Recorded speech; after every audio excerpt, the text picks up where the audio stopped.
ಯಾವುದಾಯ್ತೀಗ ಓಂ ತೈತ್ತಿರಿಯ ಏನಂತ ಬಂತು? ಸತ್ಯಂ ಜ್ಞಾನಮನಂತಂ ಆನಂದಂ ಬ್ರಹ್ಮ. ಈ ಇದರಲ್ಲೇ ಬರೋದು ಸತ್ಯಂ ಜ್ಞಾನಮನಂತಂ ಬ್ರಹ್ಮ ಮುಂದೆ ಬರುತ್ತೆ. ಅದು ಅದೇ ಪದ ಇಲ್ಲಿ ಇಟ್ಟಿದ್ದಾರೆ ಸ್ತೋತ್ರಕ್ಕೆ. ಸತ್ಯಂ ಜ್ಞಾನಮನಂತಂ ಆನಂದಂ ಬ್ರಹ್ಮ ಸರ್ವಶಕ್ತಿ ಏಕಂ ಸರ್ವೈ ದೇವೈ ನಿತ್ಯಂ ವಿಷ್ಣುವಾಖ್ಯಂ ಸರ್ವದೈವಿ ಸುಪ್ರೇಷ್ಠಂ. ಇತ್ತ ವಿಷ್ಣು ಎಂಬ ಪರಬ್ರಹ್ಮನನ್ನು ಸದಾಕಾಲ ನಾನು ಆರಾಧನೆ ಮಾಡ್ತೇನೆ ಅಂತ ಹೇಳಿ. ಆದಿತ್ಯ ಸಂಸ್ಥಿತಾದ್ ವಿಷ್ಣು ಶ್ರುತ್ವಾ ಬ್ರಹ್ಮ ಯಥಾ ಹರಿಂ.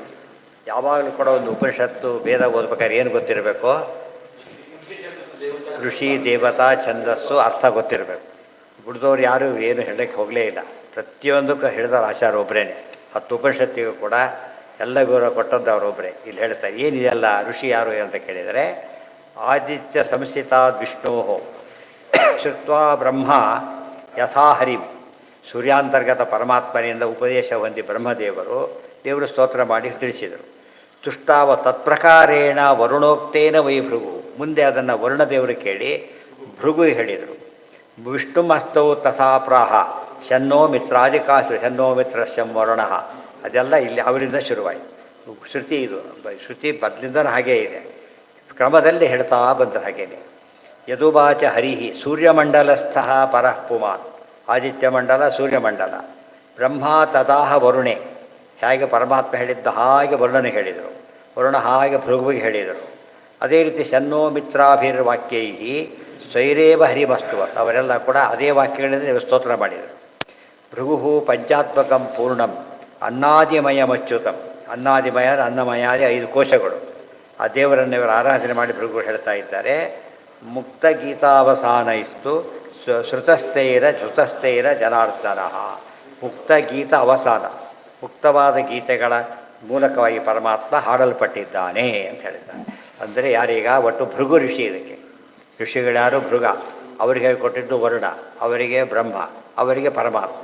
ಈ ಕ್ರಮದಲ್ಲಿ ಬಂದಿದೆ ಅಂತ ಅರ್ಥ. ಅದಕ್ಕೆ ಮುಂದೆ ಸುಪ್ರೀತ ಪ್ರದದೌ ಜ್ಞಾನಂ ಸ್ವಾತ್ಮಭಕ್ತಿಂಚ ಶಾಶ್ವತಿ. ಪರಮಾತ್ಮ ಇದರಿಂದ ಸ್ತುತನಾಗಿ ಬಿಟ್ಟು ಫಲವಾಗಿ ಏನು ಕೊಟ್ಟ? ಅವರಿಗೆಲ್ಲ ಕೂಡ ಜ್ಞಾನಭಕ್ತಿಯಾದಿಗಳನ್ನು ಕೊಟ್ಟು ಅನುಗ್ರಹವನ್ನು ಮಾಡಿದ.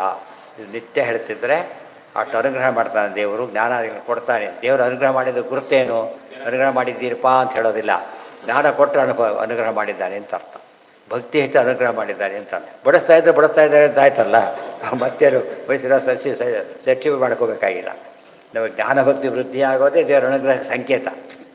ಅದಾಗಿಲ್ಲ ಅಂದರೆ ದೇವರ ಅನುಗ್ರಹ ಮಾಡಿಲ್ಲ ಅಂತ. ಇತಿ ನಮಗೆ ಹಾಗಲ್ಲ. ದುಡ್ಡು ಕಾಸು ಬಂದರೆ ಅನುಗ್ರಹ ಮಾಡ್ದೆ ತಿಳ್ಕೊಬೇಕು. ಜ್ಞಾನ ಬಂದರೆ ವೇಸ್ಟ್ ಆಯಿತು, ದುಡ್ಡು ಕಾಸು ಬರಬೇಕಾಗಿತ್ತು, ತಪ್ಪದು. ಅದಕ್ಕೆ ವಿಜಯದಾಸರಿಗೆ ಸಂಪತ್ತು ಬಂದಾಗ ನೀನು ಒಲಿದುದಕ್ಕೆ ಇಹ ಸೌಖ್ಯವೇ ರಂಗ ನಾನೊಲ್ಲೆ ಇದನ್ನು ಕೇಳ್ಕೊಂಡು ಬಂದ ಈಶ್ವರ ನನಗೆ ಬೇಕಿಲ್ಲ, ನನಗೆ ಬೇಕಾಯ್ತು ಅನುಗ್ರಹ ಬೇಕು, ಹೊತ್ತು ಬೇಡ ಅಂತ ಹೇಳ್ಬಿಟ್ಟು. ಇದು ಟೆಸ್ಟ್ ಆದರೆ ಗೆದ್ದರು, ಮತ್ತೊಮ್ಮೆ ಗೆದ್ದರು. ಯಾವಾಗಲೂ ಅನುಗ್ರಹ ಅಂತ ತಪ್ಪು ತಿಳ್ಕೊಂಡ್ಬಿಡ್ತೇವೆ. ನಿಜವಾದ ಅನುಗ್ರಹ ಜ್ಞಾನ ವೃದ್ಧಿ ಭಕ್ತಿ ವೃದ್ಧಿನೇ. ಇನ್ನೇನು ಬಂದರೂ ಅದು ನಿಜವಾದ ಅನುಗ್ರಹ ಅಲ್ಲ. ಮತ್ತು ಏನು ಹೋದರೂ ಲಾಸ್ ಅಲ್ಲ, ಜ್ಞಾನ ಹೋದರೂ ಭಾರಿ ಲೇಸೋದು. ಅದು ಎಲ್ಲ ಬಂದಿದ್ದು. ಹೋಲಿ ಬಿಡಿ, ಜ್ಞಾನ ಹೋದರೆ ಹೋಯಿತು, ಬೇರೆ ಬಂತಲ್ಲ ಅಂತ ಹೇಳಬಾರ್ದು. ಅದಕ್ಕೆ ನಹಿ ಜ್ಞಾನೇನ ಸೋದಿಸ ಪವಿತ್ರಮೇ ಇದ್ಯತೆ. ಅಲ್ಟಿಮೇಟ್ ಅದು. ಅದನ್ನೇ ಕಳ್ಕೊಂಡ್ರೆ ಏನು ಬಂತು ಅದಕ್ಕೀಗ? ಗೊತ್ತಾಯ್ತಾ? ಅದು ಉಳಿದ್ರೆ ಇನ್ಯಾವುದು ಬಿದ್ದರೆ ಏನು ಲಾಸ್ ಅಲ್ಲೇ ಅಲ್ಲ. ಅದಿದ್ದರೆ ಲಾಸ್ ಅಲ್ಲ. ಅದೊಂದು ಲಾಸ್ ಆದರೆ ಗೇನಲ್ಲ ಯಾವುದು ಕೂಡ. ಅದನ್ನು ಹೇಳಕ್ಕೆ ಕೊಟ್ಟಿದ್ದಾರೆ. ತುಂಬ ಇಂಪಾರ್ಟೆಂಟ್.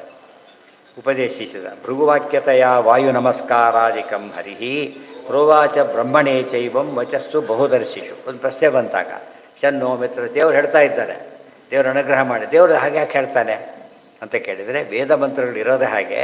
ಅದನ್ನು ನೋಡಪ್ಪ ನಾನು ಸ್ತೋತ್ರ ಮಾಡ್ತೀನಿ ಅಂತ ಹೇಳು ಅಂತಾರಲ್ಲ, ಹಾಗೆ ಸ್ತೋತ್ರವನ್ನು ಹಾಗೆ ಪರಮಾತ್ಮ ಹೇಳಿ. ದೇವರು ಯಾರೂ ಸ್ತೋತ್ರ ಮಾಡ್ತಾ ಇಲ್ಲ. ಮಂತ್ರಗಳು ಸ್ತೋತ್ರ ಹೇಳೋ ಮಂತ್ರಗಳಾದ್ದರಿಂದ ಪರಮಾತ್ಮ ತನ್ನ ಪರ ಅರ್ಥ ಮಾಡ್ಕೊಂಡಾಗ ಅರ್ಥನೇ ಬೇರೆ ಮಾಡ್ಕೊಂಡ್ಬಿಡ್ತಾನೆ. ಉಳಿದವ್ರು ಹೇಳಬೇಕಾದ್ರೆ ಅವ್ರು ಹಾಗೆ ಹೇಳಬೇಕಾದ್ರೆ. ಉದಾಹರಣೆಗೆ ಒಂದೇ ಸದಾ ನಮ್ಮ ವಾಕ್ಯ ಅಲ್ಲದು, ಆಚಾರ್ಯರ ವಾಕ್ಯ ಅದು. ನಮ್ಮ ಬಾಯಿಗೆ ಬಂದರೆ ಫಲ ನಮಗೆ ಬರುತ್ತೆ, ಒಂದಿಷ್ಟು ನಮಗೆ ಬರೋಷ್ಟು ಫಲ ಬರುತ್ತೆ. ಆ ರೀತಿ ಪರಮಾತ್ಮ ಹೇಳಿದ್ದಾನೆ ಹೊರತು ನಾವು ನೀವು ಸ್ತೋತ್ರ ಬರ ಅಂತ ಯಾರು ಕೇಳೋದಿಲ್ಲ. ಬರೆದಿದ್ದು ಅವರೇನೆ. ಸೊ ಅದೇ ರೀತಿಯೇ ದೇವರು ಸ್ತೋತ್ರ ಮಾಡ್ತಾ ಇಲ್ಲ. ಈ ಸ್ತೋತ್ರ ಮಾಡೋ ಶ್ರುತಿವಾಕ್ಯ ಅವರು ಕೇಳಿಕೊಟ್ಟು ಹೇಳಿಸ್ತಾರೆ ಅವರಿಂದ. ಪ್ರೋವಾಚ ಬ್ರಹ್ಮಣೇ ಚೈವಂ ವಚಸ್ಸು ಬಹುದರ್ಶಿಷು. ಇದು ನಮಗೆ ಅರ್ಥ ಆಗುತ್ತೆ. ಈ ರೀತಿ ಓದಬೇಕು. ಇಷ್ಟು ಹೇಳಿ ಮೊದಲನೇ ಅಧ್ಯಾಯಕ್ಕೆ ಶಿಕ್ಷಾಧ್ಯಾಯ ಅಂತ ಕರೀತಾರೆ. ಶಿಕ್ಷಾವಲ್ಲಿ ಅಂತ ಹೆಸರು.